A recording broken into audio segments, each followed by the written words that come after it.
മടിവോത്തൊരു തുമ്പിക്കൈ അഴകോത്തുകുലുക്കി അണിമയിൽ പൊൻകറുക പൂമാലിക ചാർത്തി മടിവോത്തൊരു തുമ്പിക്കൈ അഴകോത്തുകുലുക്കി അണിമയിൽ പൊൻകറുക പൂമാലിക ചാർത്തി അറിവിൻ പുറമെല്ലാം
മണലും നിന്നു.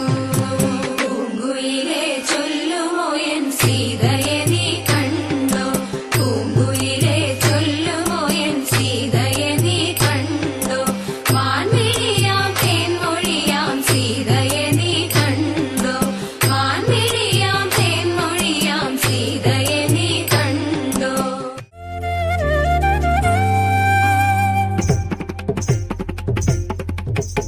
ഓളവും ഒഴുക്കുമുള്ള കാളിന്തിയെ കടത്തുവാൻ കാളിയാം അവൾക്കു ചുറ്റും പേടിയുമില്ല. മത്സ്യഗന്ധം അവൾ കേറ്റമുള്ളതു കാരണം പിന്നെ മത്സ്യഗന്ധി എന്ന പേരും പ്രസിദ്ധമായി. അങ്ങനെ വാഴുന്ന കാലം മാമുനി പരാശരനും മങ്ങെഴുന്നള്ളിനാൻ വഴി പോക്കനായിട്ട്. പേടമാൻ കൊടിയെ മിന്നൽ കൊടി പോലെ കണ്ട നേരം താടിക്കാരനയ്യോ തല കൊലുക്കിപ്പോയി.